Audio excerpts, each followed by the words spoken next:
Hello students, welcome to my YouTube channel. आज के इस लेक्चर में करने वाले हैं हम असाइनमेंट के अंदर विभाग ई का चैप्टर नंबर 2 जिसका नाम है घसाराना हिसाबों। घसाराना हिसाबों के अंदर दाखला नंबर 1 और 2 हो चुका है, जो लेक्चर नंबर 30 में मिल जाएगा। आज के इस लेक्चर में करने वाले हैं दाखला नंबर 3 और दाखला नंबर 4। तो चलिए फटाफट दाखला नंबर 3 शुरू करते हैं। दाखला नंबर 3 देख सकते हो। श्री मयूरे 1/4/22 રોજ 72,500ની કિંમતનું એક યંત્ર ચેકથી ખરીદ્યું। યંત્ર ગોઠવવાનો ખર્ચ થયો 3,500। જો દર વર્ષે 12% લેખે સ્થિર હપ્તાની પદ્ધતિએ ઘસારો ગણે છે, યંત્ર ખાતું તૈયાર કરો। પેઢીનું વાર્ષિક હિસાબમાં પેઢીનું હિસાબી વર્ષ 31મી માર્ચે પૂર્ણ થાય છે। તો આપણે શું કરવાનું છે? ઘસારો શોધવાનું છે અને યંત્ર ખાતું તૈયાર કરવાનું છે। ઓકે, ચાલો પહેલાં લખવાનું તારીખ 1/4/2022 યંત્રની ખરીદી થઈ કેટલા રૂપિયાની? 72,500ની।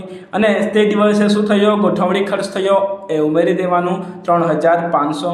બંને થશે 76,000, જે કહેલાશે પડતર કિંમત। યંત્રની પડતર કિંમત કેટલી બનશે? 76,000 બનશે। અને રકમમાં કીધેલ છે આપણે શું ગણવાનું છે? સ્થિર હપ્તાની પદ્ધતિ એટલે કે સરખા હપ્તાની પદ્ધતિએ ઘસારો ગણવાનું છે। ઘસારા કેટલા ટકા? ઘસારા ગણવાના છે 12% સ્થિર હપ્તાની પદ્ધતિએ।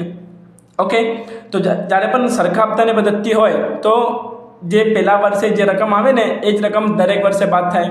ધારો કે અહીંયા 76,000 રકમ છે, 76,000માંથી જ્યારે એક વર્ષ પૂરું થશે 1/4/2022થી વર્ષ ક્યારે પૂરું થશે? 31/3/2023, ત્યારે ઘસારો ગણવાનો 12%। તો 76,000ના 12% કરીએ તો આવશે 9,120। બાદબાકી કરવાનો તો રકમ આવશે 66,880। હવે રકમમાં કીધેલ નથી, રકમમાં ક્યાંય કીધેલ નથી કેટલા વર્ષનું ગણવાનું છે, પણ તમે આન્સર નીચે અસાઇનમેન્ટમાં જોઈ શકો છો કે આન્સરમાં આપેલ છે યંત્ર ખાતાની બાકી 57,760। એટલે કે રકમ કેટલી વધવી જોઈએ? 57,760 વધવું જોઈએ। અહીંયા છે 66,000, એટલે આ એક વર્ષ પૂરો થયો। પછી 2 વર્ષ ગણવાનું, તારીખ 31/3/2024। બીજા વર્ષે પણ સેમ અમાઉન્ટ રહેશે। કેમ? ફરીથી ગણવાનું માઇનસ ઘસારો 9,120। કઈ પદ્ધતિ છે? સરખા હપ્તાની પદ્ધતિ છે। સરખા હપ્તાની પદ્ધતિ દરેક વર્ષે ઘસારાની રકમ બદલાતી નથી। જે રકમ પહેલા વર્ષે આવે ને એ જ રકમ દર વર્ષે બાદ થાય। તો બીજા વર્ષે પણ 91/20 શું થશે? ઘસારો બાદ થશે અને રકમ વધશે 57,760। એટલે કે આપણે આ દાખલામાં 2 વર્ષનો ઘસારો ગણવાનો છે, 2 વર્ષનું યંત્ર ખાતું બનાવવાનું છે। રકમમાં કીધે નથી પણ 2 વર્ષનું બનાવવાનું છે। ઓકે, આ થઈ ગઈ ગણતરી ઘસારાની। ઓકે, હવે શું કહે છે કે યંત્ર ખાતું તૈયાર કરો, તો યંત્ર ખાતું બનાવી લેવાનું। યંત્ર ખાતું ઉધાર બાજુ, જમા બાજુ,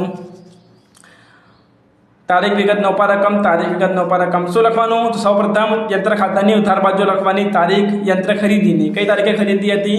1/4/2022, તો લખવાનું 1/4/2022 બેંક ખાતે। કેમ બેંક ખાતે? કેમ કે ચેક આપીને ખરીદી હતી। તો બેંક ખાતે યંત્ર ખાતામાં ઉધાર બાજુ કેટલાની હતી? 72,500। અને તે જ દિવસે 1/4/22 શું કર્યું? ગોઠવણી ખર્ચ થયું। ગોઠવણી ખર્ચ શેમાં થાય? રોકડમાં થાય। તો રોકડ ખાતે 3,500। બંનેનો સરવાળો થશે 76,000, જે અહીંયા પણ થતું હતું। ઓકે, જમા બાજુ લખાશે 1 વર્ષ પૂરું થશે 1/4/22થી। 1 વર્ષ પછી તારીખ આવશે 31/3/23, જેને કહેલાશે ઘસારા ખાતે। ઘસારા કેટલા આવ્યો? ઘસારા આવ્યો 91,120। ઘસારા કેટલા આવ્યા? 31/3/23ના દિવસે 9,120, બરાબર। પછી બાદબાકી કરવાની, તો રકમ વધશે 66,880, એ કહેલાશે બાકી આગળ લઈ ગયા 31/3/23। એના એક દિવસ પછી ફરીથી લખવાનું 1/4/2023 બાકી આગળ લાવ્યા, એ જ રકમ જ્યાં લઈ ગયા હતા ને એ જ રકમ બાકી આગળ લાવ્યા 66,880। અને ફરી 1 વર્ષ પૂરું થશે અને તારીખ આવશે 31/3/24 ઘસારા ખાતે। ઘસારા કેટલા રહેશે? 9,120। સરવાળો કરવાનું, બાદબાકી કરવાનું, તો રકમ આવશે 57,760, જે આપણો આન્સર આવે છે। આ કહેલાશે બાકી આગળ લઈ ગયા, એટલે યંત્ર ખાતાની 2 વર્ષ પછીની બાકી આટલી રહેશે। ઓકે, આની સાથે દાખલા નંબર 3 પૂર્ણ થાય છે। તમને સમજમાં આવ્યું હોય તો લાઈક કરજો, બરાબર। સમજમાં ના આવ્યું હોય તો લેક્ચરને ફરીથી જુઓ અને કમેન્ટ કરો, અને સબસ્ક્રાઈબ ના કર્યું હોય તો કરી લેજો। આગળ વધીએ દાખલા નંબર 4 ઉપર। દાખલા નંબર 4 શું કહે છે? તારીખ 1/4/2021 રોજ એક યંત્રની ખરીદ કિંમત 75,000 છે, જેનો ગોઠવવાનો ખર્ચ થાય છે 5,000 રૂપિયા. દર વર્ષે 5% લેખે ઘટતી જતી બાકીની પદ્ધતિ પ્રમાણે પ્રથમ 3 વર્ષ સુધીના ઘસારાની ગણતરી કરો. ઘસારા ખાતું તૈયાર કરો. પ્રથમ વર્ષે વાર્ષિક હિસાબોમાં તેની અસર પણ દર્શાવો. બરાબર, એટલે 3 વર્ષનું ઘસારો ગણવાનું છે, એને ઘસારા ખાતું બનાવવાનું છે. એના પછી વાર્ષિક હિસાબોમાં અસર પણ બતાવવાનું છે, પ્રથમ વર્ષનું, પહેલા વર્ષનું. ઓકે, ખૂબ જ સરળ દાખલો છે, ફટાફટ ગણતરી કરી નાખીએ. તો લખવાનું તારીખ 1/4/2021 શું થઈ? યંત્રની ખરીદી થઈ કેટલા રૂપિયાની? 75,000ની. એમાં કરવાનું પ્લસ ગોઠવણી ખર્ચ જે થયું 5,000નું. તો આપણને પડતર કિંમત થશે 80,000. રકમમાં કહેલ છે કે ઘટતી જતી બાકીની પદ્ધતિએ 5% ઘસારો ગણો. બરાબર, કઈ પદ્ધતિ છે? ઘટતી જતી બાકી. ઘટતી જતી બાકીમાં દર વર્ષે ઘસારાની રકમ અલગ હોય છે. બરાબર, સરખા હપ્તાની પદ્ધતિની અંદર દર વર્ષે સરખી હોય છે, પણ ઘટી જતી બાકીમાં દર વર્ષે ઘસારાની રકમ કેટલી આવશે? અલગ આવશે. તો પહેલા વર્ષ 1/4/21 થી વર્ષ ક્યારે પૂરું થશે? 31/3/22. તો ઘસારો ગણવાનું 5%. 80,000ના 5% થશે 4,000. પછી બાદબાકી કરવાની, રકમ આવશે 76,000. પછી એક વર્ષ પૂરું થશે, તારીખ આવશે 31/3/23. ફરીથી ઘસારો ગણવાનું 5% ફરી કાઢવાની. 4,000 બાદબાકી નહીં કરવાનું, ફરીથી જે રકમ બાકી વધીને એ બાકી ઉપર 5% કરવાનું. તો એ બાકી ઉપર 5% કરીશું. 76,000ના 5% તો આવશે 3,800. બરાબર, બાદબાકી કરીએ તો આવશે 72,200. અને ફરી એક વર્ષ પૂરું થશે, તારીખ આવશે 31/3/24. અને ફરી ઘસારો ગણવાનું 5% જે આવશે 3,610. 72,200ના 5% 63610. બાદબાકી આવશે 68,590. આપણને 3 વર્ષનું કીધેલ છે, 3 વર્ષો પૂરું થાય છે. બરાબર, 1 વર્ષ, બીજો વર્ષ અને ત્રીજો વર્ષ. 3 વર્ષનો ઘસારો ગણાઈ ગયો. બરાબર, આ ગણતરી છે. આ છે પહેલા વર્ષનો ઘસારો, આ છે બીજા વર્ષનો ઘસારો, આ છે ત્રીજા વર્ષનો ઘસારો, અને આ છે વર્ષની આખરની યંત્રની બાકી. બરાબર, એના પર શું બનાવવાનું છે? ઘસારાનું ખાતું. શું બનાવવાનું છે? ઘસારાનું ખાતું. ઘસારાનું ખાતું બનાવતા પહેલાં ઘસારાની આમનોંધ સમજી લેવાનું. ઘસારાની આમનોંધમાં કેવી રીતે થાય? તો ઘસારાની આમનોંધ થાય ઘસારા ખાતે ઉધાર તે યંત્ર ખાતે. યાદ રાખજો, ઘસારા ખાતે ઉધાર તે યંત્ર, એટલે કોઈ પણ મિલકત હોય તે જમા થાય અને ઘસારો ઉધાર થાય.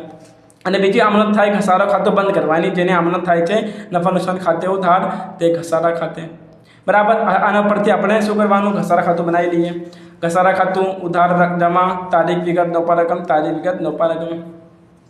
ઘસારા ખાતાની અંદર ઉધાર બાજુ શું હોય? ઘસારા ખાતામાં ઉધાર બાજુ શું હોય? યંત્ર ખાતે હોય. તો ઉધાર બાજુ લખવાનું યંત્ર ખાતે. બરાબર, તારીખ કઈ લખવાની? તો પહેલા ઘસારા ક્યારે ગણ્યા? પહેલા ઘસારા આપણે ગણ્યા ક્યારે ગણ્યા? 31/3/22 ગણ્યા. તો તારીખ લખવાનું 31/3/22 યંત્ર ખાતે 4,000 રૂપિયા. બરાબર, પછી બીજી આમનોંધ શું હતું? કે ઘસારા ખાતાની જમા બાજુ શું લખાય? નફા નુકસાન ખાતું લખાય. તો ઘસારા ખાતાની જમા બાજુ લખવાનું નફા નુકસાન ખાતે 4,000. બરાબર, આનો મતલબ શું થાય છે? કે યંત્ર પર ઘસારા ગણ્યા 4,000 અને ઘસારાની જે રકમ છે એ જાય છે નફા નુકસાન ખાતામાં. તો યાદ રાખજો, ઘસારા ખાતામાં ઉધાર બાજુ લખાશે યંત્ર ખાતું અને જમા બાજુ લખાશે નફા નુકસાન ખાતે. બરાબર, પહેલા વર્ષની ઘસારા કેટલા હતા? 4,000 અને 4,000. સરવાળો કરી નાખવાનું, બંને બાજુ સરભર થાય છે. ફરી નેક્સ્ટ વર્ષનું 31/3/2023નો ફરી લખવાનું યંત્ર ખાતે. કેટલા હતા બીજા વર્ષનો ઘસારો? બીજા વર્ષનો ઘસારો હતો 3,800. તો 3,800 લખી દેવાનું. બરાબર, અને જમા બાજુ 31/3/23 નફા નુકસાન ખાતે 3,800. બરાબર, પછી એના આગલા વર્ષનો 31/3/24 ફરી ઘસારો ગણવાનું. કેટલા હતો ત્રીજા વર્ષનો? ત્રીજા વર્ષનો ઘસારો હતો 3,610. તો 3 વર્ષનો ઘસારો લખી દેવાનો. યંત્ર ખાતે 3,610, જમા બાજુ નફા નુકસાન ખાતે 3,610. બરાબર, ખૂબ જ સરળ કામ છે ઘસારા ખાતું બનાવવાનું, એકદમ સિમ્પલ છે. ઉધાર બાજુ યંત્ર ખાતે લખો, જમા બાજુ નફા નુકસાન ખાતે લખો, અને જે ઘસારાની રકમ છે એ બંને બાજુ લખી દેવાનું, અને તમારો ઘસારા ખાતું તૈયાર થાય છે. ઓકે, એના પછી શું કહે છે? એના પછી કહે છે પ્રથમ વર્ષે વાર્ષિક હિસાબમાં તેની અસર પણ દર્શાવો. શું કહે છે? પ્રથમ વર્ષે વાર્ષિક હિસાબમાં અસર. વાર્ષિક હિસાબ તમને ખબર હશે શું છે? બરાબર, તો વાર્ષિક હિસાબના દાખલા પણ આપણે ગણ્યા છીએ. જો તમે ન જોયું હોય તો જોઈ લેજો. વાર્ષિક હિસાબની ગણતરીની અંદર